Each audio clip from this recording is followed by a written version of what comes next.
Hello, everyone, and welcome back to another episode of Talking Toku, the only podcast where we talk about sci-fi monsters and dinosaur adventures.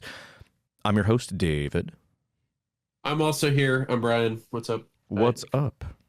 Another week. Another week. Another late week. Yeah, well, you were busy.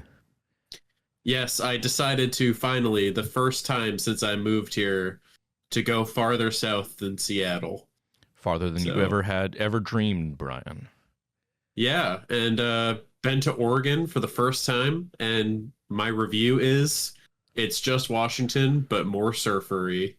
Is that a good thing or a bad thing? I mean, you know, it's just a change of vibe, I guess. Okay. But is it like a good vibe? Their dispensaries had much better names, which was nice to see. All right. The best one that we have here is just called Starbuds. It's just a play on Starbucks. That's boring. But when we were there, we saw a dispensary with the title Highway 420.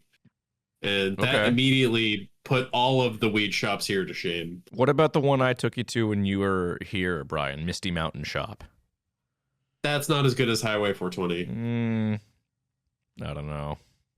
It's not as good. I'm sorry, but you know what? You guys let us know what's better, Highway 420 or Misty Mountain or whatever. You know, I can. The nice thing about Spotify is that I can put polls on these episodes. Usually, I have it related to the topic of the episode, but I don't have to do that this time. I can ask which the better dispensary name is. Yeah. So yeah, do it. Let us know. Vote in the poll on Spotify right here. Our first ever poll is going to be what's the better dispensary? What do you mean first ever? It the first? It is not the first. I've put it's polls. Not, okay. Yeah. Brian, also, just got to shout it out right now. It's 4:20 p.m. Whoa, that's PST crazy right now. Brian, are you telling me? Are you telling me you really didn't think I didn't put a poll to determine whether or not a basement is a building? Oh, that's fair. Yeah. I don't know. You never mentioned the polls to me before. It's so kind of an afterthought because I sort of forget it's an option until I go to upload. It's like the last thing it asks you before you hit upload on it. I'm like, sure, why not? So you hit upload, or you get right before the upload button, and then it's like, hey, you want to put a poll in there randomly? Basically, yeah. That's basically exactly what it is. Oh, that's weird. Yeah, it's an interesting choice. But yeah, I guess that'll be the poll for this episode, which is the better dispensary name. All right. Well, hey, what are we talking about today? We're talking about a good movie, Predator Killer of Killers. Yeah. It's a damn good movie. Adding another review episode onto the pile. You know it. That's what we do best here. I don't even know if we do best because it's are we that good critics? I don't know. Probably not. No, definitely not. You don't come here to hear our film critique. You come here to listen to us yell into the abyss. Yeah. That's what we do. Do you even come here to hear us yell, or are we just doing it? Are we just yelling into the abyss with no audience? Yes, the answer is yes. Yeah, whatever you think. Yeah, that's so sad. There's your imagination.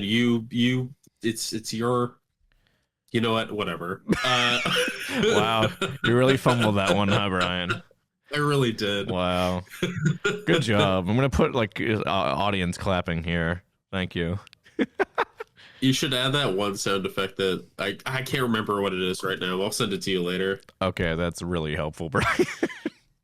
Hey, you know what? I'm not gonna waste everyone's time looking it up for like 10 minutes. That's, you know what? Fair enough. But yeah, we're talking about Predator Killer of Killers today, and boy, it's gonna be a fun conversation, I think. Because all me and Brian talked about prior to recording this was, yes, pretty good, and that was the extent of our discussion. So yep. And that's actually exactly how I reacted to it in person. I looked over to number one fan of the show, Sam. I said, "Hey, that was pretty good," and then I went to bed. Nice. All right, I respect that. That was my review. We didn't talk about it at all. Wow. We just watched it, consumed the media, and then we consumed the media. You consumed the content. I consumed the content. You're officially a consumer, Brian. How does that make you feel? Can I finally be part of the economy? Please? No. Sorry. All right. Oh, my rent's going up another year in a row? Yeah. Oh, okay. Yeah. Sorry. Fuck me. All right. All right. We doing news? We are doing news. Nice spelling on all your news. You're welcome. I did that halfway on I didn't do it on purpose. That's a total fucking lie. That was none of that was on purpose. Okay, you don't have to lie, Dave. We all know you're illiterate. It's okay. I can read, Brian. I don't have to do audiobooks to read my stories, okay? It's a time thing. It's a time thing. Also, just speaking of reading, boy, do I have something to talk about on the What's New Cool Kaiju thing you're checking out right now. Oh my goodness. I teased it on Twitter, and I'm gonna fucking go off. But that's for later. But yeah, news. Are we gonna get unhinged? Are we gonna get unhinged, Dave? Not unhinged, just really fucking annoyed. Oh, I thought you were gonna say no. I thought you were gonna say no door at all. What? No door at all. Like the hinges are completely gone. Oh, okay. But no, we'll get to that. I'm very. It's very frustrating. But first up in the news today, there was some rumors of this going around a couple weeks ago, but this is the first we've heard it officially. GKIDS has acquired the distribution rights to Shin Godzilla, and as such, will be releasing a big 4K release, both on physical, and they are going to be putting it back in theaters on August 14th. So far, there's no word on how long it's going to be in theaters, but it's pretty cool regardless. It's been a couple years since I last watched Shin Godzilla, and if I have the opportunity to see it in a brand new 4K scan, and I want to say, I could be wrong about this, I feel like there was something about putting it in IMAX as well. I could be completely making that up. But I want to say it was partially shot with IMAX, but then again, I could just be getting it confused with -1, but I don't know. Regardless, I'm going to go see it because it's going to be cool to see that on the big screen again. And I know they're bringing back all the text cards. So if you remember in the theater when it was first released here in theaters in the US, it had all those text cards that named every character, every vehicle, everything that showed up on screen, and then that was completely absent on the home video release. Those are all back on this release, so that's good. It's still going to be really overwhelming to take in all that information, but hey, that's the point of the film, because all the characters are learning this information as it comes to them as well. So it's immersive, Brian. It puts you there. Hey, I like all that technical shit. Yeah, it's all fun. So I mean, my first love is Godzilla, but my second love is history, and history is all useless information like that. Exactly. So, it's great. Yeah, so August 14th, North American cinemas. We don't have a release for the actual disc, the 4K disc release, but I'll probably buy it because Godzilla on 4K, especially Shin Godzilla on 4K, is very tempting for sure. Yeah, I mean, Shin Godzilla is like up there, top 5 easily. Good shit. Good shit. So I'm definitely gonna buy it again. Yeah, I mean, I think my copy of Shin Godzilla is kind of fucked anyway. So Oh, really? probably be. Yeah, I don't know. Last time I watched it, it like stuttered a few times. Not like long stutters, but like noticeable. Interesting. So, don't know what's going on. That's weird because you have the Blu-ray for it, right? I do have the Blu-ray for that. Blu-rays are usually like more sturdy than DVDs, so I'm surprised that you had any trouble with it at all. It's possible that it was the like console itself. Gotcha. Because I haven't watched it since then on disc. Well, never watch it again and wait for the big 4K release. Okay. Well, wait until it goes into theaters and hopefully it plays by you, which I assume it will. It's GKIDS is pretty good about theatrical distribution, so maybe we'll see. Some things that you'd think would show up in the local theater around here didn't. Like the 3-episode premiere for Dan, like the theatrical thing. Oh, that didn't show. Isn't coming to our theater, despite them showing a bunch of anime premieres at our theater. Maybe they just don't like Dan. Maybe. I fucking love that show. Good shit. But bummer. So hopefully that changes. Yeah. But hey, gaming news. Gaming. Can you play the sound clip of what's his name? The Phil Xbox Spencer. guy. Phil Spencer going gaming and then everyone cheering. Yes, absolutely. I can do that. That is like my favorite fucking thing. You bring it up like on a pretty regular basis. Yeah. Jurassic World Evolution 3. It's happening. It's happening. And I wasn't even watching the reveal because I was working. Dave had to be the one to tell me. I couldn't just find out on my own and got all excited. Dave had to come in and fucking tell me about it like a son of a bitch. Well, to be fair, I didn't tell you about it when it was announced. I told you about it when it leaked like 2 hours before it was announced. That's true. That's my favorite kind of leak that like takes all the wind out of the sails. Right. But like a few hours before, so it's not really that bad. Yeah. But yeah. So it looks great. There's baby dinosaurs. There's babies. Which, honestly, like not something I knew that I wanted. I was chill just having the fully grown dinosaurs come out, but I know that that's kind of something that people have been asking for. The bigger thing that I'm more excited about, and a lot of people have shown interest in, is the overhaul to environmental landscaping and changing the environment. That did look a lot more like in depth than previous games, and I haven't even played much of the previous games. When I tell you that there was no change in environmental foliage and whatever, changing making hills or mountains or whatever, there was none of that, and it was about as lackluster in Evolution 1 and 2. Like it's the same. Like the system had not been touched. Really? That's kind of surprising. To see it be kind of front and center is really exciting because Jurassic World and Jurassic Park has like a lot of very recognizable landscape, like very cool landscape, like big mountains in the back, the ocean, huge trees. And I feel like in the game, it's hard to get that, like you have the base maps that have, skyboxes and all that, but you can't make it, which is disappointing.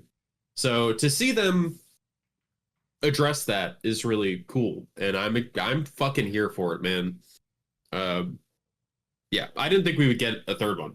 So this is just exciting, no matter how you slice it. A lot of people didn't, because they'd been pretty quiet about it leading up to the release of Jurassic World Rebirth, and people assumed like if we're gonna get one, it's gonna be for this movie, and Rebirth comes out in less than a month now, and the game only just got announced like 3 days ago, so people were kind of like, it comes out soon too. It's like October. Oh, does it? I couldn't remember the release date. Let's do our jobs and actually figure out the release date for this. I already found it. What is it? It is October 21st. Yep, there it is. I fumbled it. You did. It said October, and it didn't even tell me the day. Stupid. Disappointing. Yeah. Can't believe you. October, let's fucking go. It's coming out this year. I'm gonna no life that game pretty hard. I am actually gonna play this one, so help me God. Because my one, I think I told you about this. My one, like, I guess, anxiety around this game is the DLC. Because you did mention this to me, yeah.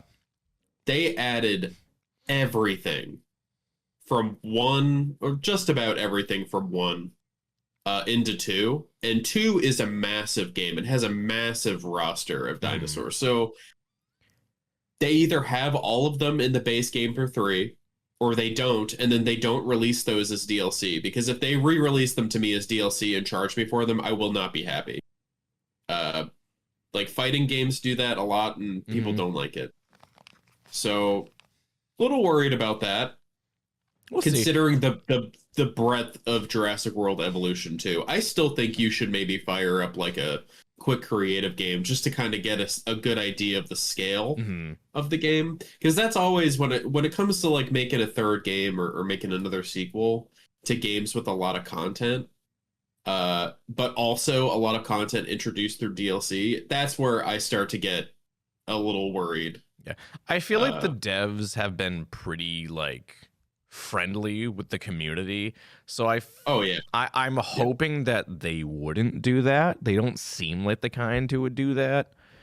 I mean, who's the publisher? What is Jurassic World under? I mean, it's going to be under the same company that owns the movie rights, so I'm assuming at least. It's they're self-publishing. Frontier Developments is the one developing and publishing it. So, I'm gonna eat my fucking words then. Okay. Yeah. So I assume it'll be fine.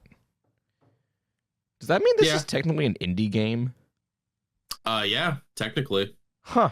You know what? That makes a lot of sense because I've seen it go on sale during indie game sales on Steam. Interesting. So, okay. That all makes sense now. Good for them. Yeah, fucking stoked. Just stoked all around.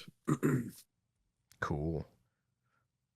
Well, moving on to our last segment. It's a sad one, unfortunately. Why the frowny face? Kaiju number 8 is ending. The manga. Oh. It ends. So full disclosure, I am not caught up on the manga. I don't even know where I left off, honestly. But apparently it ends in 2 chapters from now. And the chapters in the manga are not very long. They're like 30 pages long. And from what... I don't think we have a title for Howard yet. We should figure that out. But from what he tells me, it's kind of right in the middle of an arc to the point where people are like, there's no way they can end this in like a satisfying way in 2 chapters. How are they going to do this? They're going to do it the Attack on Titan way. They're going to do 2 more chapters, and then they're going to follow it up with 3 books and 4 re-releases and 5 novels. I don't know if Kaiju number 8 has the same kind of pull that Attack on Titan does. It doesn't. I'm sorry to say. As much as I like Kaiju number 8, I'm being realistic here, Brian. I don't think it has that kind of pull. But yeah. I'm trying to see if we have. I can't speak to this because I've never read it. I'm should. The illiterate it's one. Really good.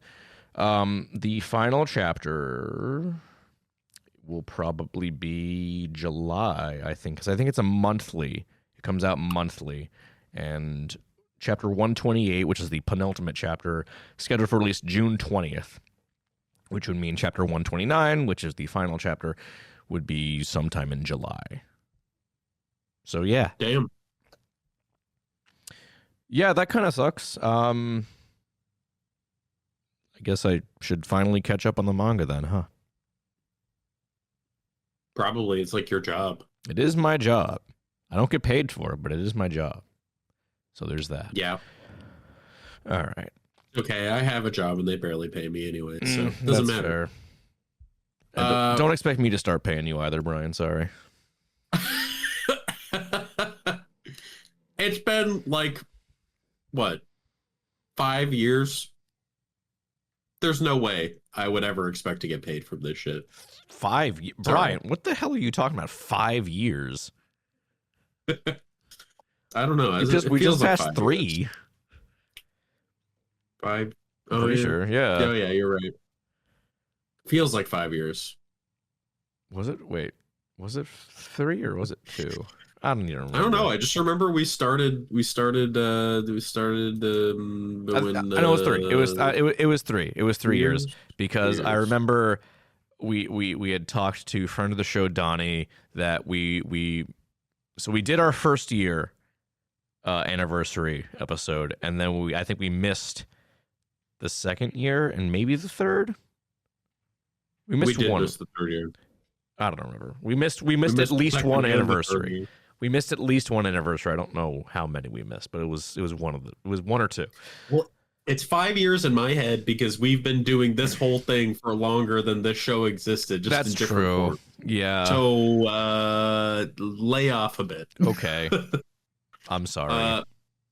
Okay. Well, we're done with the news now. We are done with the news. What are we doing? What do you think we're doing, Brian? We're doing Mad Libs again? We're fucking doing Mad Libs. Are you ready? Yep. So the title of this one is Lights, Camera, Godzilla. All right? Ooh. So first up, I need a person in the room. I don't have anybody in the room here. Okay. So, but hold on. I do have 2 ferrets in the other room. So let's say Dipper. Dipper. All right. I dig it. Okay. I need an adjective. Adjective? Adjective is describing stuff. Right? I feel like you ask me this every single time we do this. Schlubby? Okay. Schlubby. Okay. All right. I need an animal plural. Well, let's do a ferret. Okay. Say ferret. Dipper do be a ferret. He do be a ferret. It's ferrets. Ferrets, because it's plural. Ferrets. Sorry. Oh, right. It's got to be plural. Yeah. Oops. I need a verb past tense. Hauled.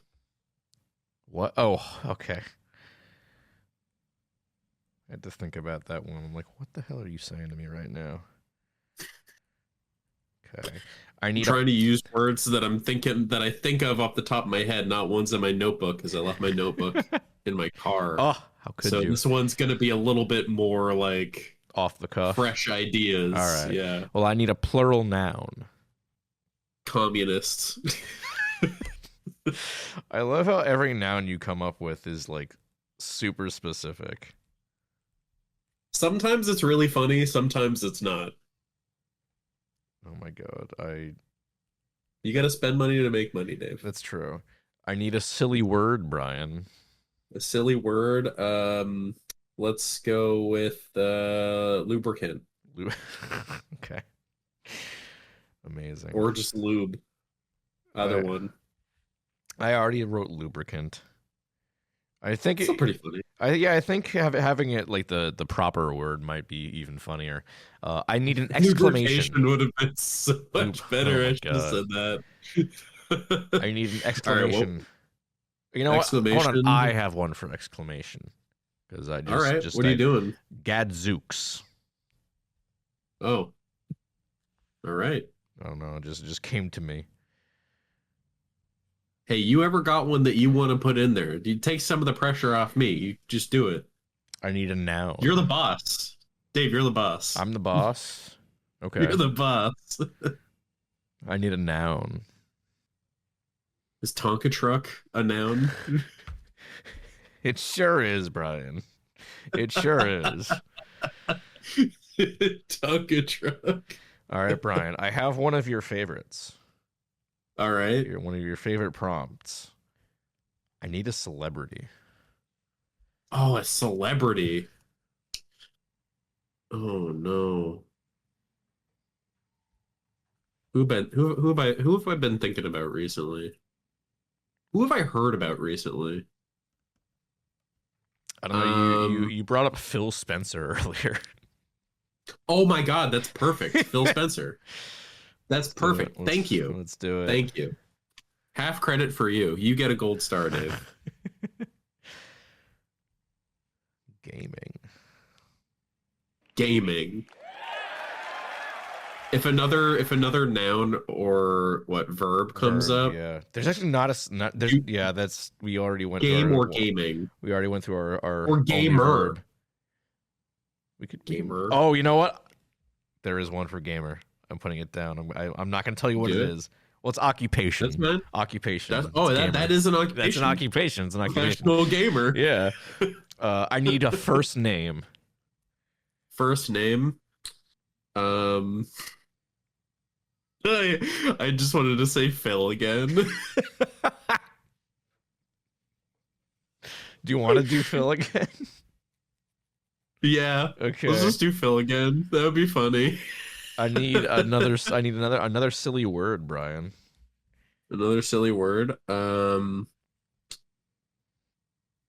Nuts. Nuts. Short and sweet. I love it. I need a plural noun. Plural noun.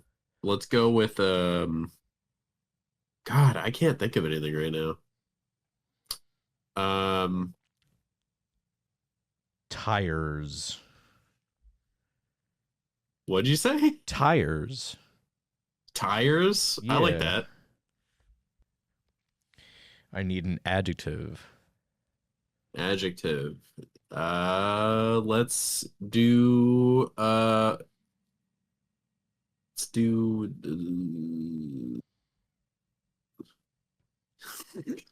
busty.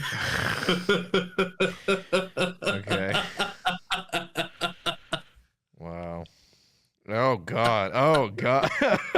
I'm just looking at the context here. Am I going to have to change this No, word? you're not. No, Is you're this not. hashtag family friendly? I mean, when was this show ever family friendly, Brian? Never. Exactly. But you brain poisoned me in telling me that it needs to be family friendly, even though I know it's not. Well, I need a plural noun, Brian. Give me a plural noun. Plural noun. Let's go with teeth. Okay. Yeah. Teeth. I need an adjective. Adjective. Let's do spindly. Okay, I like that. And finally, Brian, I need a number. Number. Let's go with what's a good number? I don't got any numbers on me. You know what? 1852. 1852. All right. Are you ready, Brian, to hear about Lights, Camera, Godzilla? Sure am. All right. Here's an interview with the famous director Dipper on filming the latest Godzilla movie. Interviewer: how did you create Godzilla's schlubby roar? Director: we explored using sounds from real ferrets, but nothing hauled. Fortunately, we tried rubbing the strings of a double bass with a pair of communists and lubricant, and behold, we found Godzilla's roar. Gadzooks!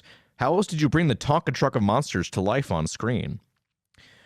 We cast Phil Spencer as our Godzilla. Our costume designer, Phil Nuts, designed an amazing suit made entirely out of tires, and it really captures what makes Godzilla so busty.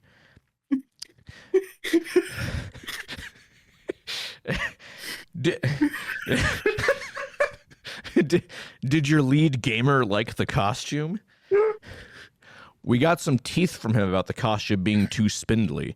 I remember being told, you try wearing 1,852 pounds of rubber under these hot lights. That was really good. Phil Spencer as Godzilla. Brian. That was. What do you how do you feel about that? That was a real knee slapper. I actually slapped my knee. That was pretty good. I heard it. I'm pretty sure I heard you slap your knee. I really liked I knew it was going to be good when it was the line rubbing two communists together. Right. It's good stuff. Yeah, that was really good. I like that one. Oh man. Yeah, the last couple ones have been just kind of okay, but I'm glad this one was a good one. It was a banger. That one's a banger, yeah. Well, the problem is that you need to have like a good set of words to make it funny. If you don't pick the right set of words, then it's just not funny. It doesn't make any sense.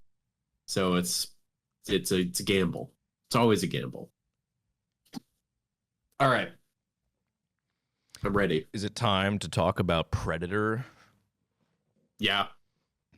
Okay. It's the year of Predator. It really is the year of Predator, and honestly, I could not be happier, because what a way to start it off. Right from the get-go, when this movie was announced, I was like, that's a really cool concept on paper. And when I watched the movie, I was like, damn, I was not expecting it to be that good, because holy shit, it's really, really that good. Like, oh yeah.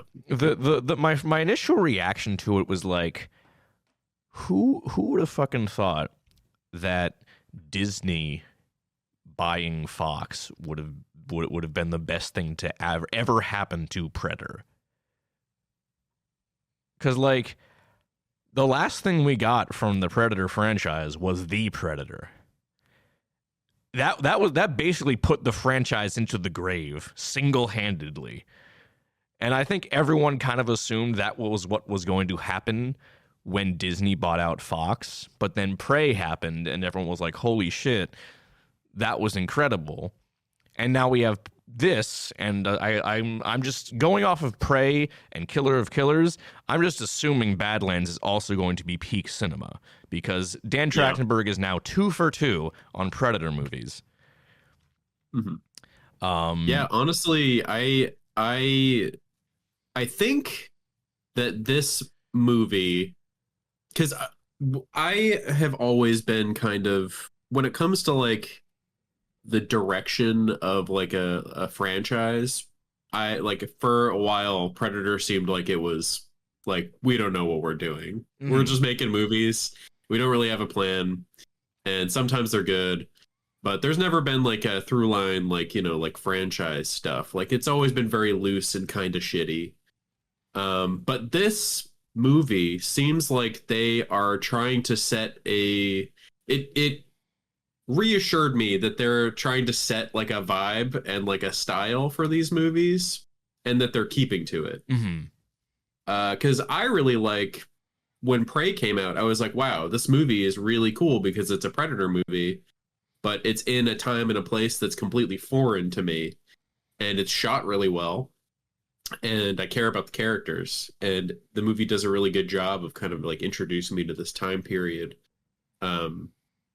and, you know, setting up just like a cool matchup between like a historically distinct people and, you know, a fucking alien that we've seen fight, you know, current day army men.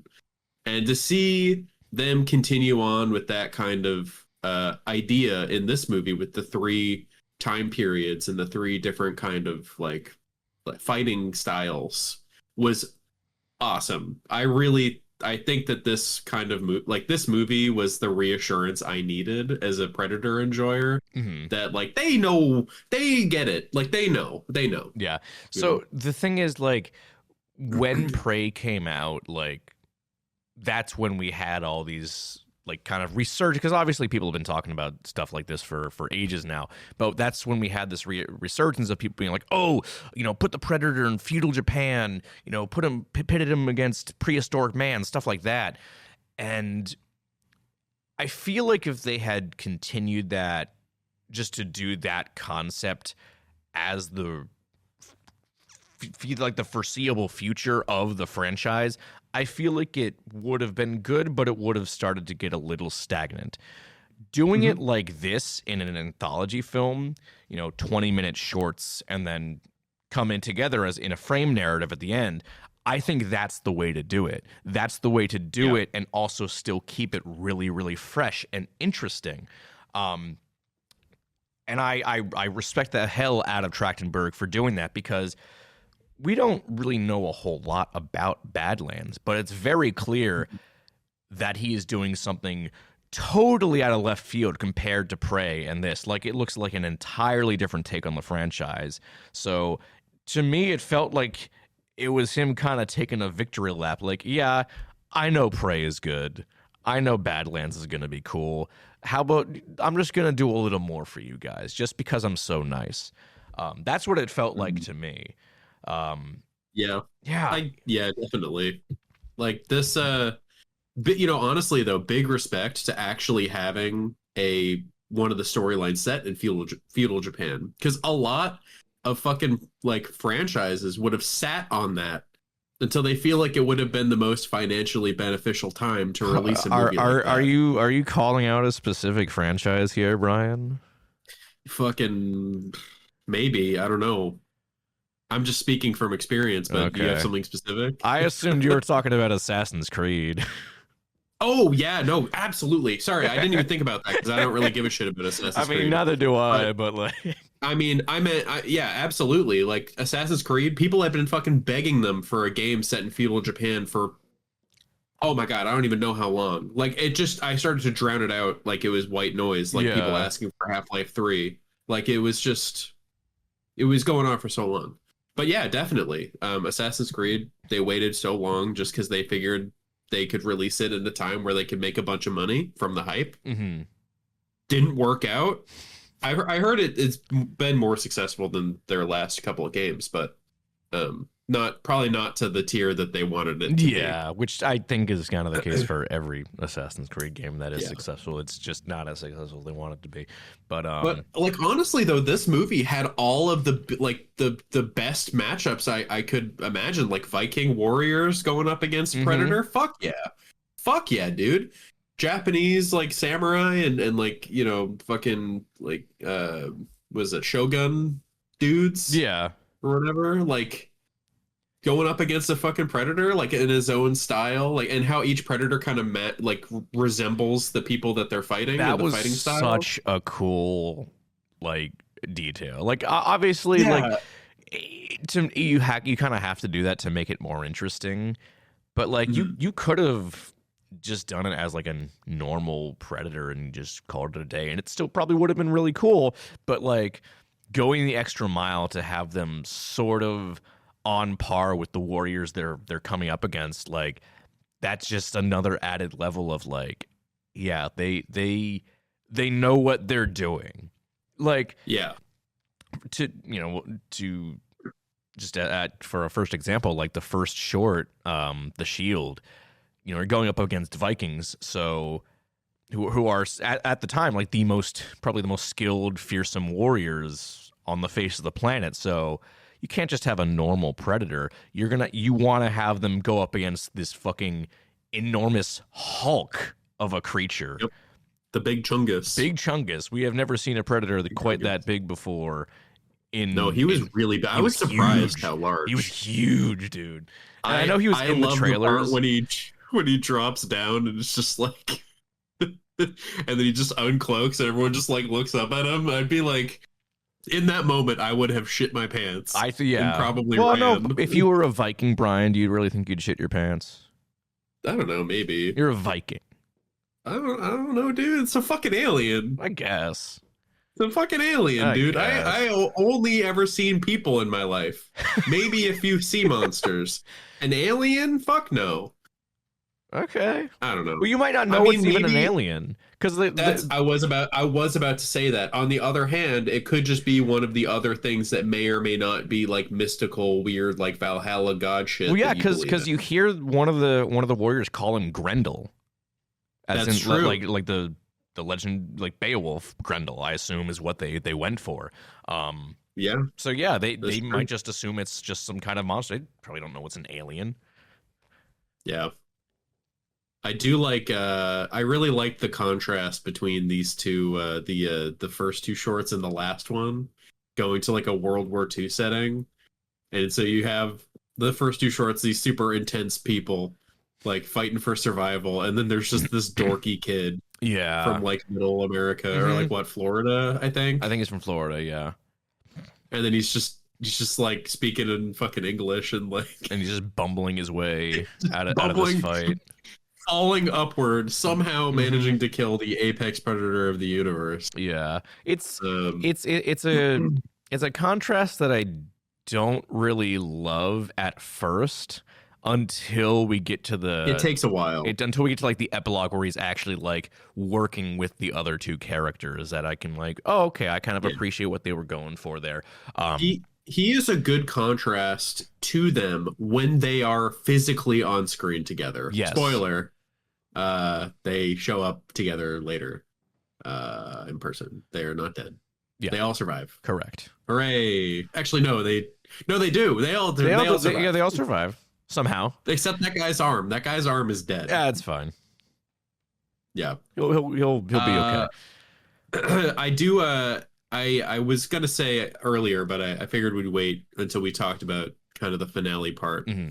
But I know that Badlands is supposed to be like a Predator like focused movie. Mm-hmm. Like it's about the Predator, like from his point of view. Yeah. And when you were talking about how you think that, you know, going on with these kind of like time vignettes will eventually get boring, I agree, and I think that where the direction they're going to start taking things is exploring the Predators themselves and their culture, because we saw a bit of that. We at the end do of this see a movie. little bit of that, and that was like one of the coolest things about this movie. I don't know if we were on Yautja Prime or wherever, but like that little glimpse of Predator life, man, made this movie for me. Especially the King Predator guy. Oh, with the Warlord is so cool. So fucking dope, dude. And his voice was booming. I know. Amazing.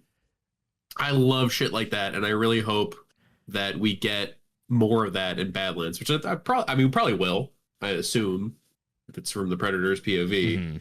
Mm-hmm. But I think that this movie maybe is signaling that kind of shift. I hope so. I mean, it's very clear to me that Dan Trachtenberg is a huge fan doing this stuff, because like I don't think like getting some jobber for the franchise would result in something like this back to back with Prey. So no way. Yeah, I think I've said it like 3 times already, but it's very clear that he knows what he's doing. So I assume that we are gonna get some more lore on the Predators, which I love. I love that. I haven't read much of the extended stuff, like the comics and the books and stuff, or even many of the video games for that matter. So I'm sure there are more people that are more knowledgeable about that stuff out there than I am. But I will say it was a nice little touch that we actually, for the first time in a Predator film, we don't hear it, they don't speak it aloud, but we see the name Yautja in a Predator film for the first time in that opening with the opening text from the Yautja Codex. That is the first time we've had the word Yautja in a Predator movie. It's crazy that it took this long. I did not even know that. Yeah, it has only ever been referenced in comics and books and video games, never in any of the movies. Wow. Huh. Well, to be fair, when I'm talking about Predator, I am talking from a movie point of view here. Yeah. So if anybody is yelling at me through their phone or whatever, going, "Oh, they did this and showed Yautja Prime," I haven't watched it or seen it or whatever you're talking about. I've only seen the movies. Also, hot take: Yautja is kind of a stupid name. Just saying. I like it. I like Yaocha. It's fine. Cool. I just think the pronunciation's a little weird. It's a little silly. If anything, I've gotten more and more tired of having to say xenomorph over time. That's fair. I like Yaocha. Yaocha is easy to say. I suppose. Xenomorph is just, I don't know. It's all. I think it's all fucking dope. Let me think here. I had another thought that I was gonna say and I forgot. Oh, the credits, after credits. We see it's not really after credits. It's before the credits. Or not after credits, before credits, before pre-credits. Pre-credits. We see the main character from Prey. We do, Naru, which I will be 100% honest in saying I did not catch that at first. I did not put that together that was her.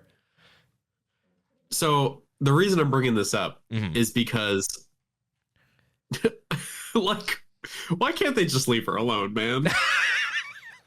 Come on, dude. I mean, to be fair, in the credits of Prey, we see that like little painting implying that the Aucha come back to terrorize them, because it shows like multiple ships coming down to fight. Mm-hmm. So like that's we kind true. Of and also she's got the flintlock. And we know that they have the flintlock in the thing. They do. But even the trial at the end. But even then, like, we know they get it back because the Elder Predator has to give it to Danny Glover in Predator 2. Yeah. So they were going to get that flintlock back at some point. I think the flintlock is going to be the common through line for all of the upcoming Predator movies. I think we're going to see it in every single fucking movie. Which is we're going to see it in every single because, one. Like, 10 years ago, people were like, Predator 2 fucking sucks. I adore everyone Predator in 2. the fandom is like, Predator 2 is the most important movie in the franchise. Right. I have always liked Predator 2. It's great. It's not as good as the original. I've seen it enough to form an opinion. I think I've seen it like one time. Well, now you gotta go rewatch it now, Brian. You gotta get the lore on the flintlock. You gotta understand everything. I do. Predator 2 is the key to all this. Predator 2.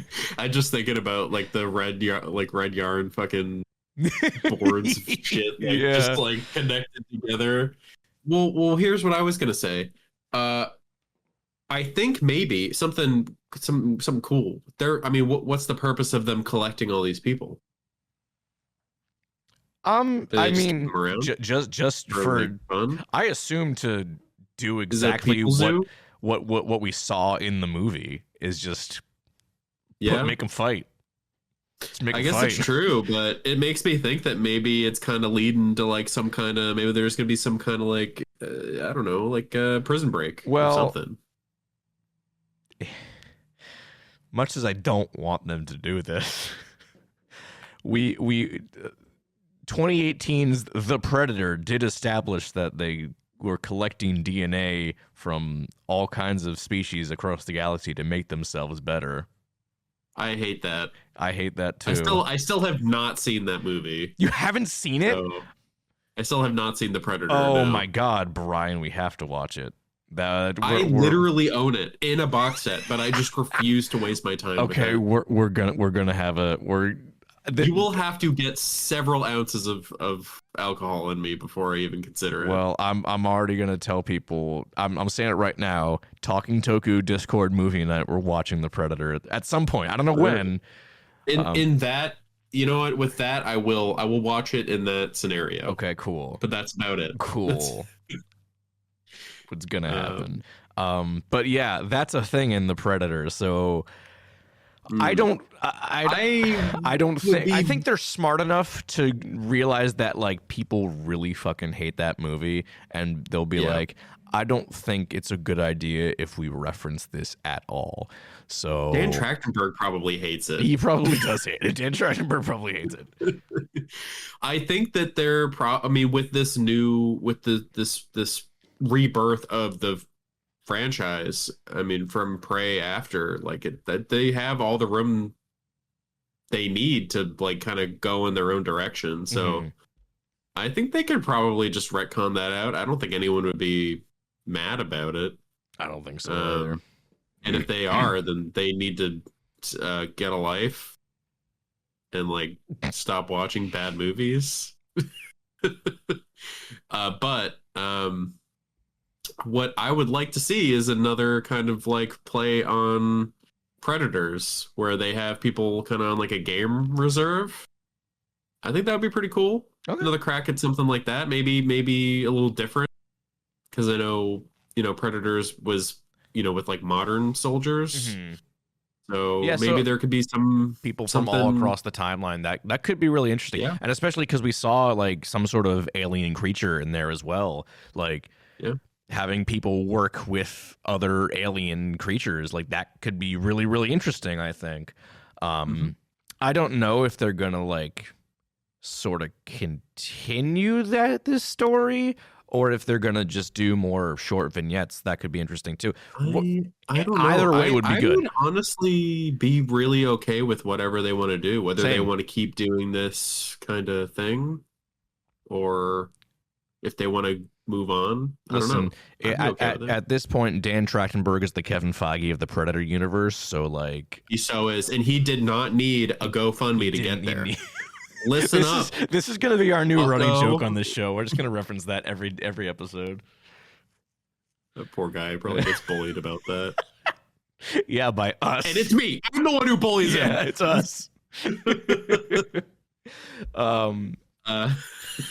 Yeah, so I don't know. God, there's still a lot. I feel there's still so much to talk about. We've barely scratched the surface.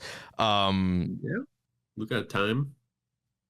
We're making good time today. It's only 5 o'clock. I know, we're making pretty good time. Well, let's start off this with Ryan. Which was your favorite short? Ooh, there seems to be a consensus online, and it's one I agree with. But I'm wondering if you agree with it as well. I personally really liked the. Personally, I really liked the Viking one. Okay. I like the Japanese one, the one in Japan. I'm assuming that's everyone's favorite. That is everyone's favorite, yes. But here, let me tell you why it wasn't my favorite. I'm listening. I'm very curious. Because I am. This may come off kind of rude, okay. But there are only a couple of stories you can tell in a feudal Japan story, and I'm tired of hearing all of them. You know what? That's fair. I you're not wrong, but at the same time, like, if you do it that well, like, yeah, why not? Yeah, here's. Like, I really liked the action and the fight choreography in the Japanese one. I think that is the best one for action. But I just think the stuff with the two brothers, I'm like, I've seen this before. It's not super interesting. But I really loved the Nordic Viking one because of the main character, the Freya. Ursa. Or Ursa? Freya or was her name is. Freya was the little she had like 2 lines. She seemed kind of like crazy. Right. I guess Sorry, they're I've got Vikings. the IMDb open, and I'm having a hard time figuring out who's who. Okay. It's Ursa. But the main lady from the Viking one, like, she, like, I really like her story of trying to like avenge her father, and then she gets there and she doesn't get the revenge that she wants, and then everybody fucking dies, and she just has to deal with that. Yeah. Like, a lot of the time I feel like, we get these stories where people, like, they get their like good ending, and like, like they get their revenge and whatever, and like, yeah, revenge isn't good, but those characters, they get it. I don't see a lot of stories where just revenge is robbed from you. It's robbed from you by another, like a fucking alien. It robs revenge or I guess in this case it was her son robs her of revenge, but then the moment gets taken away because an alien attacked. Well, I didn't even feel that it was robbed from her, because like she gives him the nod that like hey, you did good, kid. You know, you couldn't kill that Yeah. one guy earlier, but you killed this guy that I Yeah. very clearly was not emotionally prepared to do. So good on you. But then you're right. The entire moment is ruined because a huge hulking alien monster shows up and tears through them within seconds. Plus, the dude she was there to kill didn't even remember her or her dad. No. Which is even more embarrassing. Yup. Like I really love like that tragedy. It gave it a lot of weight. It made the fight later feel a lot more like I don't know, it just felt a lot more like it's got a lot more emotional resonance because now I feel genuinely bad for this person. Yeah. And they're, it's kind of why I thought Prey worked so well, because Prey is fucking tragic, and then on top of that, she's getting attacked by a fucking alien and a bear every once in a while. Like you just get shit stacked against people. And yeah, like the one set in feudal Japan, there's a bit of tragedy in that too, right? You got the one brother who takes his chance and swipes at the other brother to take the throne or the second-hand man spot or whatever.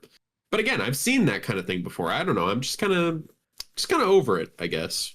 I mean, I like the feudal Japan one because it feels almost sort of in line with the I should call them by their names. The sword feels somewhat in line thematically with the shield, in that it sort of still also deals with revenge because Kenji, who's the main character, he's outcast because he's weaker compared to his brother, so he kind of comes back to sort of get revenge, but all his revenge is he just wants to scar his brother like he did back when they were kids.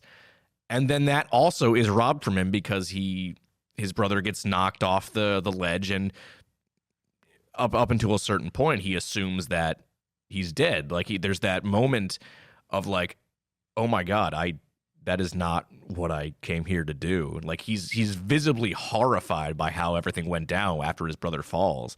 And I don't know, it's not as like about revenge as the other one, but it still has that kind of through line, which part of the reason I'm not super big on the bullet is that theme is kind of completely absent from that short. Oh yeah, my biggest problem with the mechanic or the final short was that there was not really much theming. It was just kind of like straight story. Yeah. And it wasn't even all that interesting, in my opinion. Yeah, I guess that. I did really like. I really like seeing a predator in its ship, fighting in its ship. But it just isn't. It's just not as fun, I guess. It was nice to see this. It was nice to see the predator using like ship weaponry that like you would expect a predator to use, like the kind of like harpoons. Yeah, that's really, really cool. Yeah, like all that gear was very cool, but it just isn't the same as having a fight on the ground with a predator. That's the whole appeal of the predators, the predator race, is that they are just these super tough fucking like hand-to-hand combatants, like hunters. Obviously they have ranged weapons and stuff, but like, it's mainly they're using arm gauntlets and shields and nets and stuff. It's just not as interesting with the plane. I do like some of the tools, and some of the scenes were very fun, but just not my deal. Yeah. And the main character is boring. He's not as interesting as the other two. He doesn't really have any like an emotional foundation to. It's just another case of he is a scrappy underdog. Yeah. And I get why people like that stereotype, but it is a stereotype and it gets used a lot. Yeah. So I actually rewatched this movie again like a couple hours ago with a friend of the show, Naomi, who was hoping to come on and talk with us about this as well, but she had to go do something with her sister. So she texted me some notes that she wanted me to voice, and that's one of them. Like, her main issue was with that third short, with Torres being like not as like interesting a character. He doesn't have anything to like emotionally invest yourself in, because like he's got sort of a connection with his dad, but after he gets shipped off to war, we don't really see any of that ever again, except with the picture he has on his console. And like, the other two characters, I mean, we talked about him being sort of bumbling a little bit compared to Ursa and Kenji being basically masters of their craft. Like, he doesn't really get a mastery. Like, it's implied he's sort of handy mechanic, but not really. He wants to fly, but even then he's not all that great at it.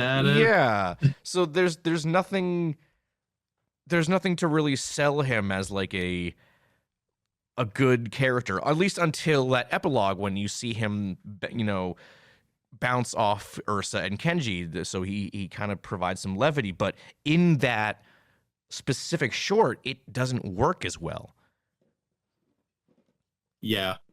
I think with the finale, him being able to bounce off of these two very hard personalities, I think that's good. Yeah. And I think maybe they tried to do that with his CO in his own respective short, but it didn't really work as well as it did with the other two main characters. I definitely found that to be true. Absolutely.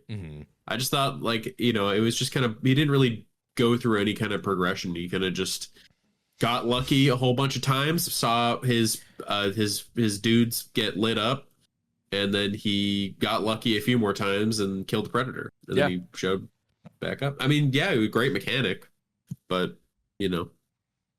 barely. Wow. Barely. His solution to getting the Predator off his trail was to climb out onto his plane and knock the flaming part off of it. Yeah. I wouldn't call that being a very good mechanic. No, it's nah. Also, that's a fuel tank. That thing would have exploded. Yeah. That would have exploded. That is jet fuel. That would have exploded. Well, not like jet fuel, but it's aviation fuel.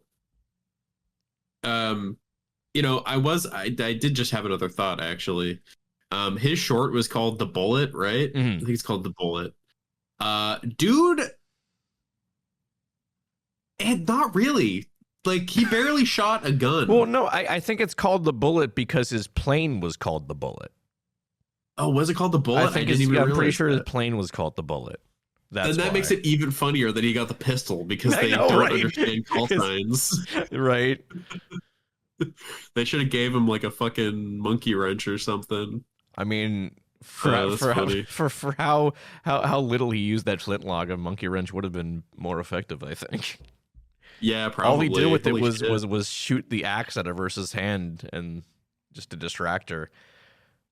Yeah.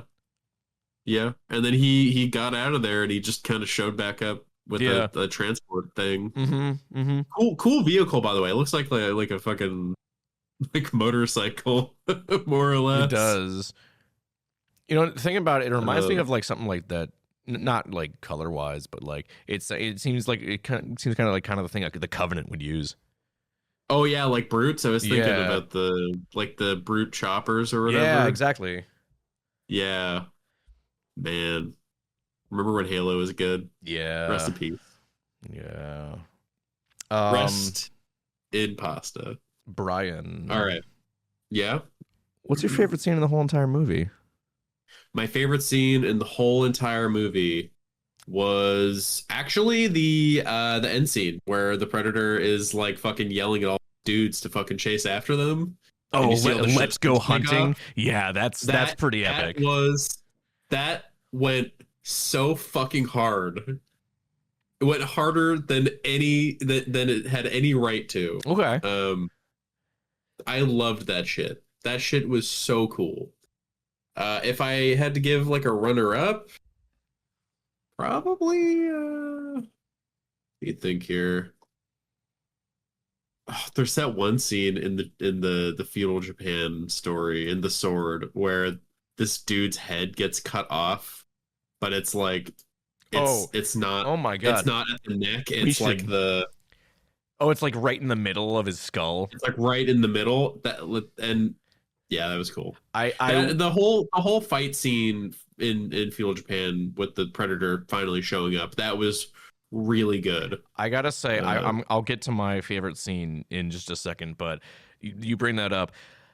I love the level of violence in this because it's not like it's not like overt or like overly violent, but when it gets to that level, it's to the point where it's sort of lulled you into a false sense of security. And I feel like maybe the animated medium kind of adds to that a little bit, that whenever something gruesome happens, it's like especially shocking. And the animated medium also adds to that because like you can do more with animation than you can in live action. Like it allows for more creativity. If anybody out there has seen the Dead Space animes, you know how gross it can get. Like I remember when I first watched it, and that in the Shield when they storm Zoran's castle, that first decapitation where Ursa takes both shields and just scissors the guy's head off, I like audibly gasped because it was just such a shocking kill. When they finally get into the dude's fucking main area and there's that big Chungus guy in there, and then she sticks her shield in the door, and then she like, oh my God, it's crazy. She like rams him through it, and his head just like sits on top of it in his body. You know what? That's like third place. I love it. Scene. That was especially gruesome. I agree with you. I think this level of violence is a really good way of showing just how fucking terrifying the predators are, but also I think it does a really good job of showing you just how fucking ferocious the main characters are. You get a really good idea of how just barbaric Ursa is, and you get a really good idea of how skilled Kenji is. And I got nothing for Torres, but like that's really good. Like that's showing their fighting styles and how effective they can be. And then you contrast it with with how the Predator fights people. You get all angles. It's fantastic. Fantastic. Yeah, the fucking violence, the level of violence. I hope they keep that up in Badlands. I know with live action you get more money constraints with like effects and stuff, but man, I hope they keep up this tempo. It's so good, dude. It's so good. And then later in the Shield, where the Predator first reveals himself, and he like uppercuts that one dude, and you see him splatter on the fucking ceiling. In the fucking ceiling. So fucking cool, dude. Oh, I love it. That's another runner up. That's another one. Oh my! I audibly gasped at that. Yeah, I think I went, oh. there were a couple like that. It was really cool. Yeah. Oh fuck, dude! I kind of want to watch this movie again. I do too, and I just watched it like 3 hours ago. God damn. We should have a party showing. Here's the thing. Here's the thing. Because like I said, I watched it with friend of the show, Naomi. She said she has not seen Prey. And I have not seen Prey since it first came out, so I think we should do a viewing of Prey. We should absolutely watch Prey. We should do it soon because I love that movie. How about we do this? How about we double feature it with The Predator and then immediately go into Prey? We can watch a bad Predator movie and then immediately go into a good Predator movie. That sounds great. It's like how my mom used to get me to sit through church. She'd be like, Brian, if you go to church, I'll buy you ice cream after it's over. And I would go. Thank you. Perfect. Oh my God. I know, one to one analogy. I'm sure lots of people can relate. Yeah, exactly. All right. My favorite scene in the whole entire movie. So I got two. I got two because I couldn't decide. Well, one is like a full scene. Another is like more of a moment. It's like really, really quick. So that first one, the quick one, is right after the Zoran's castle collapses and Ursa falls into the ice. And right when she wakes up, she like swims up to the surface, and like there's a little bit of an air bubble, an air pocket that she's breathing through, and you see the predator land, and he walks over to her, and the camera pans up from below the ice up to above the ice where the predator is. That shot is so fucking cool, and then it cuts to the predator's POV, and he can't see her because the vision's based on heat, and she's under the ice. She's too cold. He can't see her, and so he walks on trying to look for her. That was so cool to me. And then I think my actual favorite scene in the whole entire movie, like full scene, is in the sword where Kenji first breaks into the castle, and it's that fight scene where it's a totally silent fight scene because he's trying to keep the guard from ringing the bell to alert everyone to his presence. I remember. And like there's 4 guys coming at him all at once, and he's just trying his best to keep everyone quiet. And then it's all for naught because the people in the other guard tower see him, and then they ring the bell. I love and the look of exasperation. It's so good. But that fight scene is so well choreographed. It's so cool. But yeah, the choreography in that, because you were talking about when the predator actually comes in, all of that is so excellent. That's probably the best fight choreography in the whole movie. I think is in the sword. Like here's the thing. I would ask you what your favorite of the Predators was, but I know the answer, and it's my answer. It's the Japan one. Mm-hmm. He's dope. He's dope. He flies through the air like a fucking ninja. He's got like these insane. I love that spear. His spear is crazy. Oh, that splits off too. Yeah, like it's fucking awesome. He cuts that dude in half, like pinned to the wall. Mm-hmm. I felt so bad for that guy because like the split second before he got cut in half, he was like trying to take it out of his back. He was like, "Oh, I could maybe still live. Maybe I don't know." God, like little details like that just add to the horror. Mm-hmm. I also like that moment. I also really like the moment when after Kenji jumps out and he's back with his brother, they're fighting the predator, and the predator takes the sword and he's using the sword against Kiyoshi, and he's like holding it backwards. He's like not holding it correctly, but he's still like clearly got the upper hand because he's a fucking predator. He's like, I know how these things work. I'm strong enough. It doesn't matter. It's so good. I love it. I'll show you how we use this on a little place called Yautja Prime. I'll show you how it's done.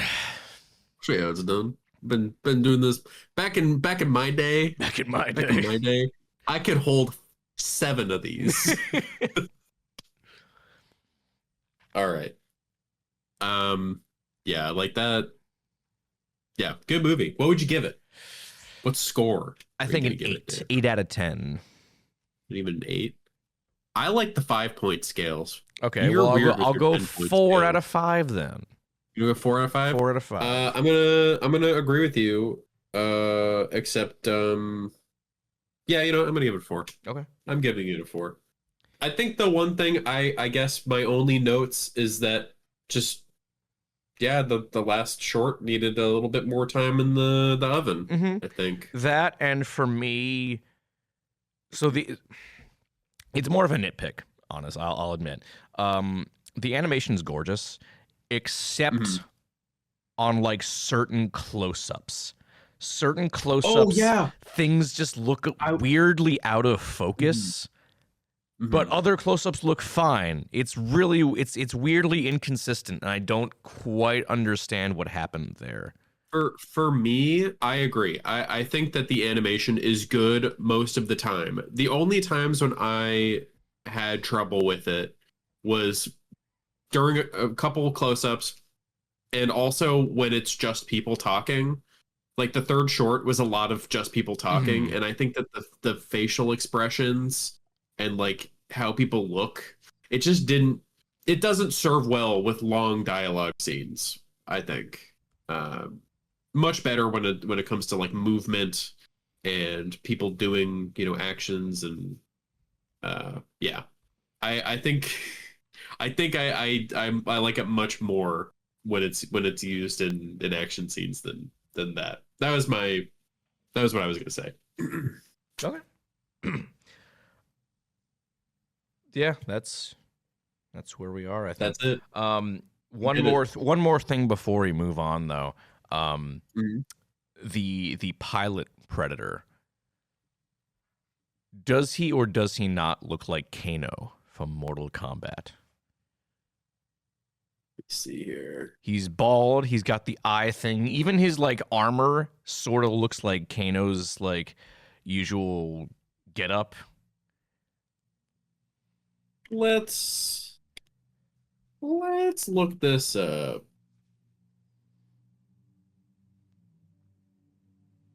I'm asking because I know you're a big Mortal Kombat fan, Brian. I want to get your opinion on this. I need your input.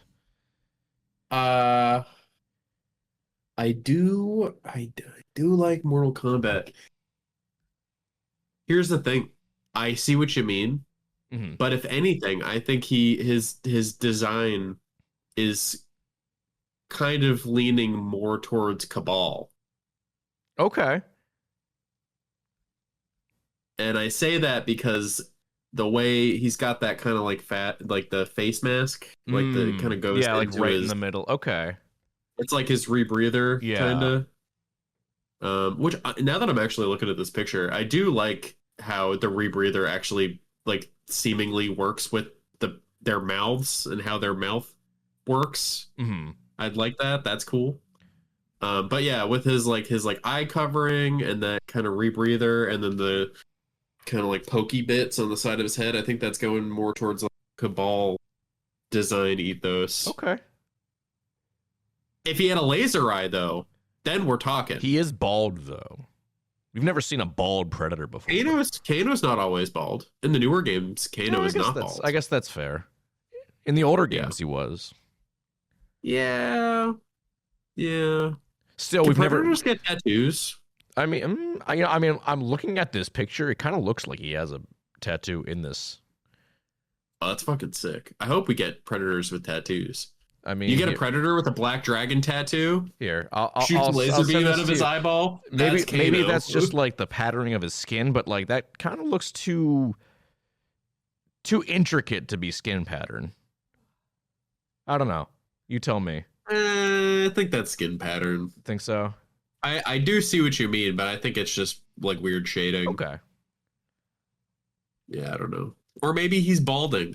Maybe he's molting. He's molting. I guess we don't know much. We don't know enough about Yautja physiology, whatever. Yeah, I want to know more about their biology. Dan Trachtenberg, how do they do? You to let us know. Please, give us a half-hour scene in Predator Badlands explaining everything about Yautja anatomy, please. Yes. You know what the people want. You know. All right. Anything else to say about Predator Killer of Killers before we move on? Give me more of this. Give me more. Yeah. Just more. Just all I want. Just give me more. Please. This more. Shower me in good project. I actually do have one more thing. I really like how Benjamin Wallfish, who is the composer for this film, I really like his use of the Predator theme in this. It's not it's not overbearing. It's used a lot, but it's not. It never feels like what's the word I'm looking for here? Overbearing. Yeah, like it's used well. Like it's seamless. Seamless is the word I'm looking for. Literally every time I thought that the Predator theme should be played, it was played. Yeah. And it was there are even scenes where like it's not, you wouldn't think it would work.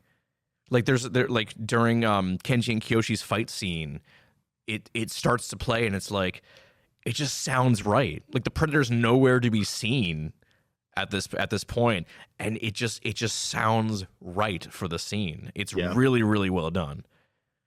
Yeah, I love it because I feel like the best way to use it is to foreshadow the Predator's presence. Like, you know he's there, but when you play it, it just reminds you that he's there, you know? And I like that. I like when they use it like that. And they used it like that through the entire movie. They did not. Yeah. I also noticed... movie studios can learn a thing or two from music usage in this. I know. Come on, dude. I also noticed, still on music, this is the last thing, I swear, don't worry, in the pre-credit scene where it shows Naru, it really sounds like the motif from Alien, from Jerry Goldsmith's score for Alien, but we don't see any aliens in that scene. So I know Fede Alvarez said he would do an Alien versus Predator film if and only if he could co-direct with Dan Trachtenberg. God, that would be such a killer, good fucking if movie. Killer of Killers leads to an animated Alien versus Predator film, I don't know what I would do with myself. I think everything. You'd watch it. I would watch it, yeah, but like I don't know what I would do after that. I think like I will. Your life would be over. My life would be over. Retire. I would like, okay, I've seen everything that life could possibly show me. That's it. I'm good. I'm set, man. I don't need anything more. Says the guy who hasn't watched Severance season 2 yet. I'm halfway through Severance season 2. Shut the fuck up. Says the guy who hasn't watched the finale of Severance season 2. God. Listen, Brian. Animated Alien vs. Predator, Severance season 2. I think I know where my loyalties lie. I mean, both of them are good. You don't have to choose. That's true. Don't have to choose. Okay. And one of them is out of your control. That is also true. Nothing is set in stone yet for AVP.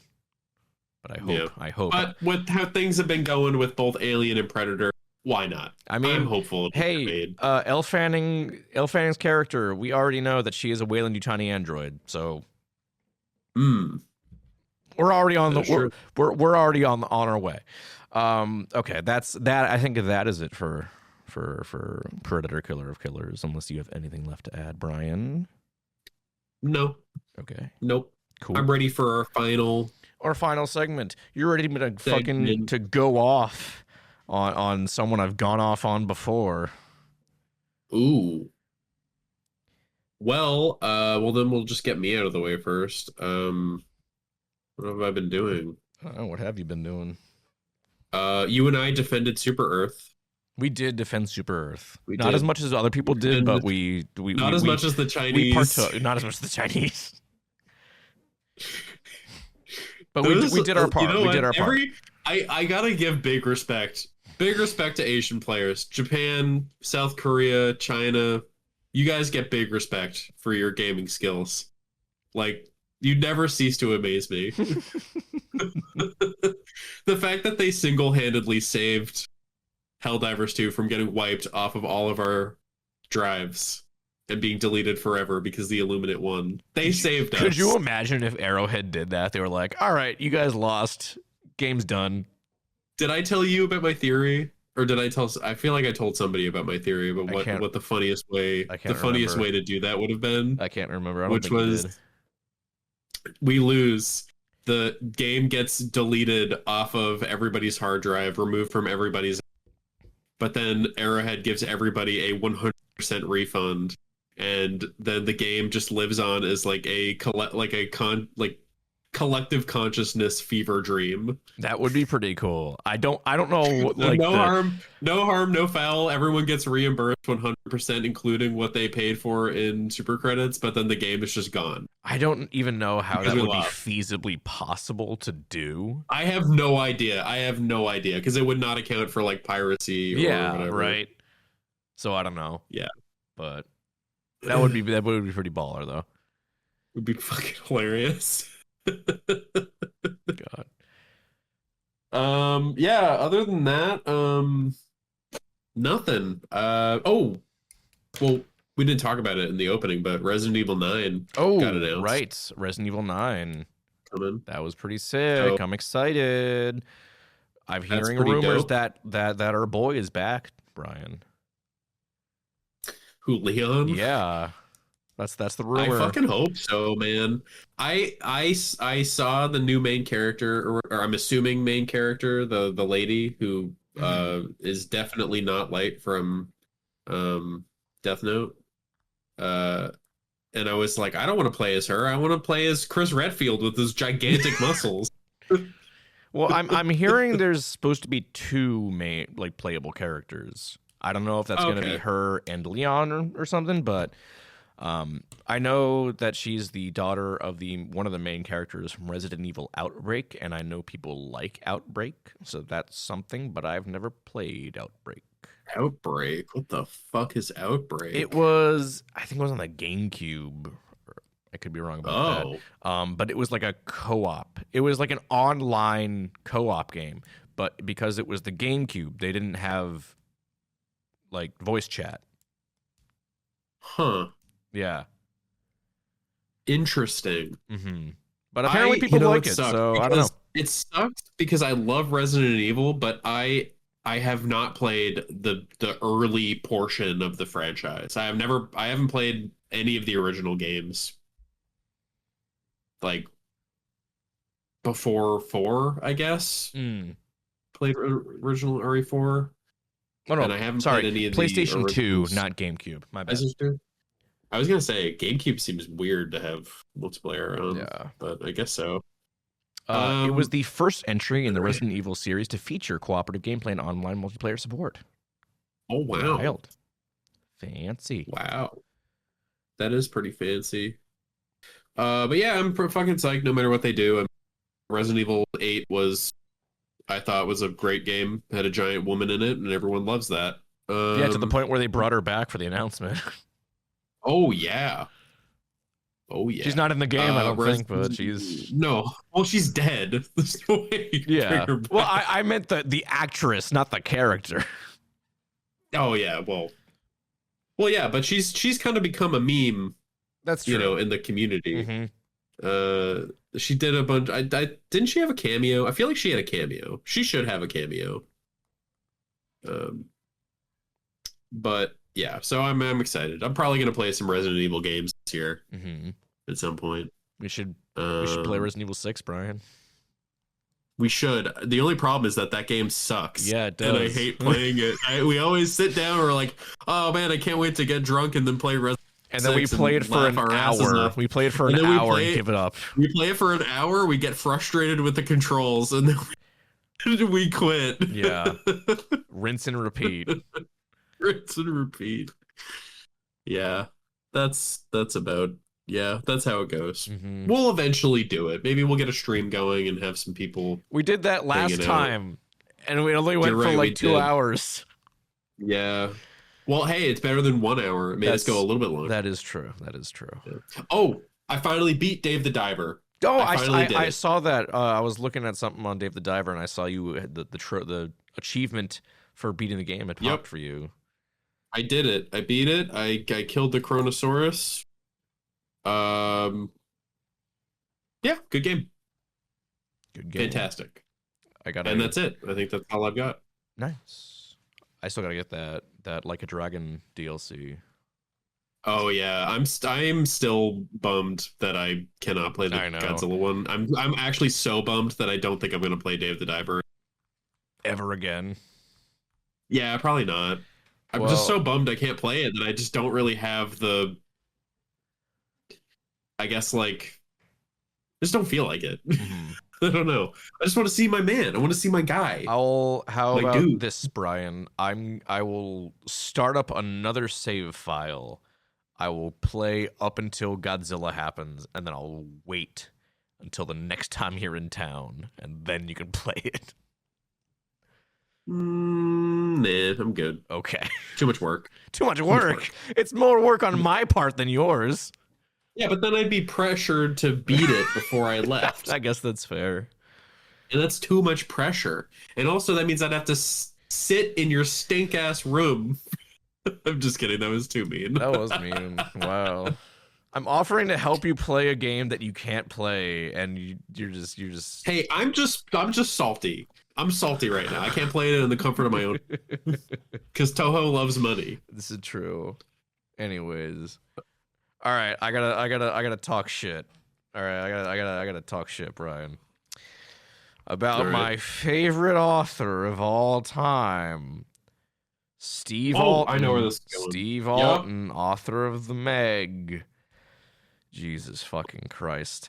I'm not reading a Meg book. I'm reading Vostok, which is a sequel to The Lock, which I believe I talked about on this show before. And hey, I actually really, really liked The Lock. I was very pleasantly surprised by how much I liked it, because most of the Meg books past the first one were all kind of schlock, and they were the bad kind of schlock. One of them was the good kind of schlock, but most of them were the bad kind of schlock. But The Lock was not schlock. It was actually pretty solid. It dealt with a lot of cool, interesting themes of like mythology surrounding the Loch Ness Monster and all that kind of stuff. Vostok is not that. It starts off like that, and then there is a point halfway through the book where it doesn't even take a turn into left field. It goes into another fucking plane of existence, both literally and figuratively.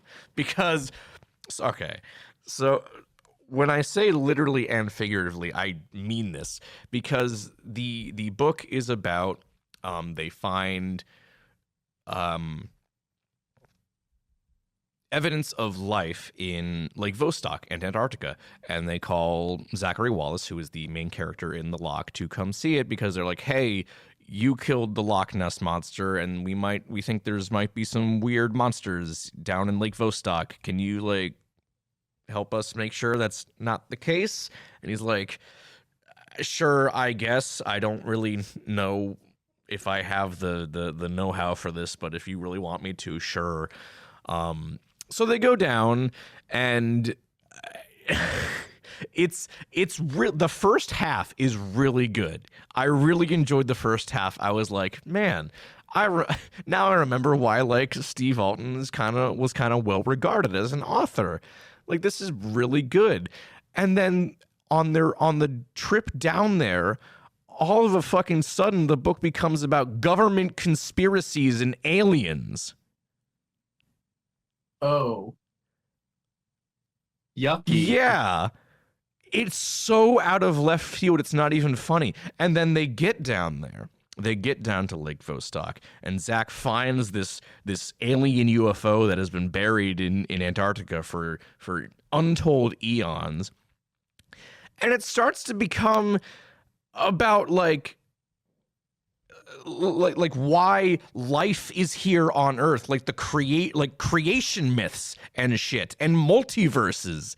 And I'm like, what the fuck is going on here? How did this become a book about a guy who killed the Loch Ness Monster to going into multiverses and alien races from different universes? It's insane to me. And he has the fucking gall to cross this over with the Meg. Jonas Taylor is now a character in this book. They have the balls to kill off Jonas Taylor's son, David, who is a main character in the Meg books at this point. I think it's going to be reversed because it's fucking multiverse bullshit. But, like, you're just going to do this in a book separate from the Meg series? Like, what the hell are you doing, dude? I have never had a book take such a sudden and jarring left turn from that. Like, there's a point where he talks to this like interdimensional being that's like trying to explain to him like, hey, there's multiverses and shit, and if you don't do this thing, your entire species is going to fucking die. And Zach's like, okay, let me do this thing. And then all of a sudden, with no warning whatsoever, there's a time skip. One of the main characters is dead. Zach has a new wife that we have never once met before. It's a 7-year time skip for literally no reason. Wait, how long? 7 years. 7-year time skip? What the fuck? It is insane. Dude just really wanted to hard left turn into the hard sci-fi book, I guess. But like, if you read The Lock, like it's night and day. You wouldn't even know these are part of the same series if not for the characters.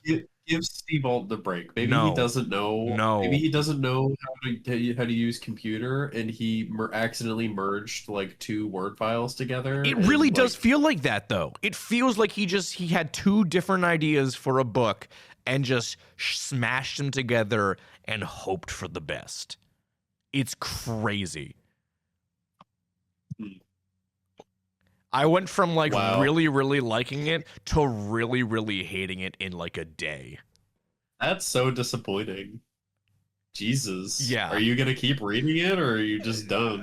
No, I've stuck it out. I've stuck it out, unfortunately. Because the thing is, it happens like halfway through the book, so like you're already invested. It sucks. It sucks.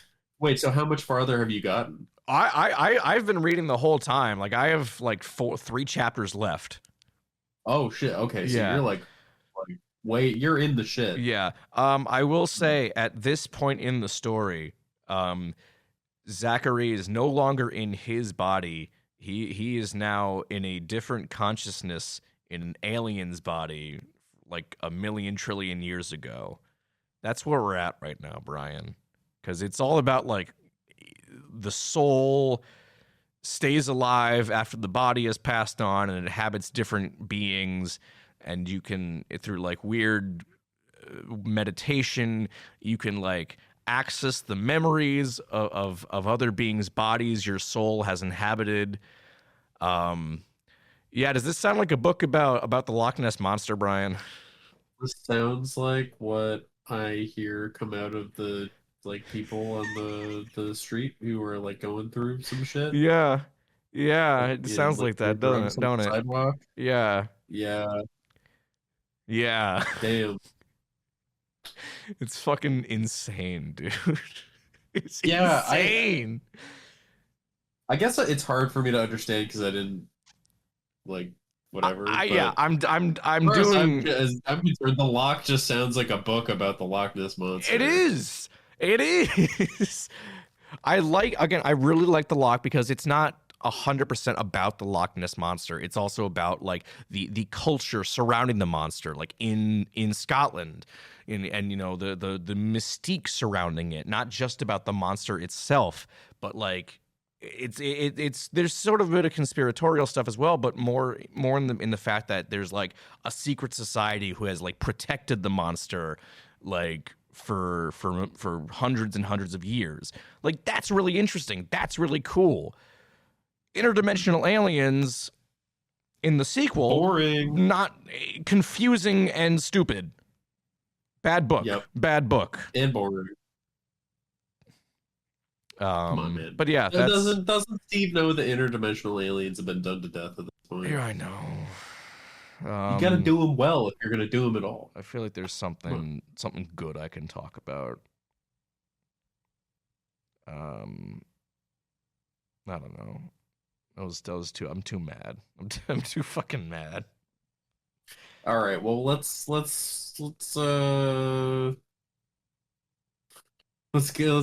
out of here then. Okay. Oh wait, hold on. One more thing. Because I said I was going to talk about it last episode, and then I didn't. Mm-hmm. I beat Doom: The Dark Ages, and you know what? Oh yeah, it's really fucking good. I really liked it. Mm-hmm. I started another playthrough on a higher difficulty, and it was going really well, and then until I got to like the halfway point, and I lost all my extra lives in a single level, and I'm like, okay, I'm going to take a break now. That was a week ago, and I haven't come back to it since. But it is really, really fun. Story-wise, it's a little uneven. Like, that's probably my biggest issue is with the story. And I know, like, oh, story about in Doom, who the fuck cares? But, like, this game and the game before, they've kind of made it a more important thing in these games. So, like, it's hard to not talk about the story in Doom now. It's just a little uneven. The pacing's kind of weird, and ultimately the Dark Ages feels unimportant in the grand scheme of things because it's a prequel. We kind of know where all these characters are going ultimately, and it doesn't feel like important in the grand scheme of things. But that's just me. I don't know. It's still a really good game. Yeah. I gave it like I did a review for Kaiju United for it. I don't think I actually gave it a score, which we usually do on Kaiju United. I'm not really sure why we didn't do it that time, but I think I would have given it an 8 out of 10 on KU. So keep that in mind. But yeah, good game. Go play it. It's a lot of fun. It's Doom. Hasn't been a bad Doom game. Good. There's never been a bad Doom game. So yeah, that's big talking. Yeah, but you're the authority here. I am the authority. Right? We did a whole episode on Doom not too long ago, so go listen to that. And right, we did. That was your episode. That was my episode. Yep. I mean, Brian, if you want to do an episode of all like Dark Souls and shit, like there's big monsters in that. Feel free to let me know. Dude, I would be here for like 5 hours. Well, we can't do that. We can't do 5 hours. We're not doing 5 hours. Unless you want to fucking edit that episode, we're not doing a 5-hour episode. No, I don't want to. That's what I thought. Hey, you know what? I will help you through the first Dark Souls game, and then we can do a Dark Souls. Okay. We'll see how that goes. I'm not gonna solo a whole episode. That's too much effort. You can do that voluntarily. Okay. All right. Is that it, Brian? Is that all we've done? All we got today? Yeah. Cool. I think so. I think so. Been kind of slow recently. Yeah. We took a week off and it wasn't really much to talk about. Yeah, that's the episode. Go follow us on Facebook and Twitter and Instagram and Twitch and YouTube. I feel like I'm forgetting something. Yeah. Blue Sky. All at Talking Toku. Come join our Discord server and watch The Predator with us, and also maybe Jurassic World Dominion and Fallen Kingdom, maybe. And Prey. A good movie. You left out the only good movie. I left out the only good movie because it's funnier to talk about bad movies. That's why. That's fair. Because we can talk shit about them. Yeah, do that. Next episode we might have an interview. Maybe. Yeah, that'd be cool because it's been a We've been doing a lot of reviews. We've done a lot of reviews, but we did have an interview sort of recently. We had Joey. We had friend of the show Joey Weiser. Yeah, that was relatively recent. I forgot about that. Yeah. Okay. It's mostly been reviews, though. It's mostly been reviews. Because we have no ideas. Anyways. You guys got to give us ideas.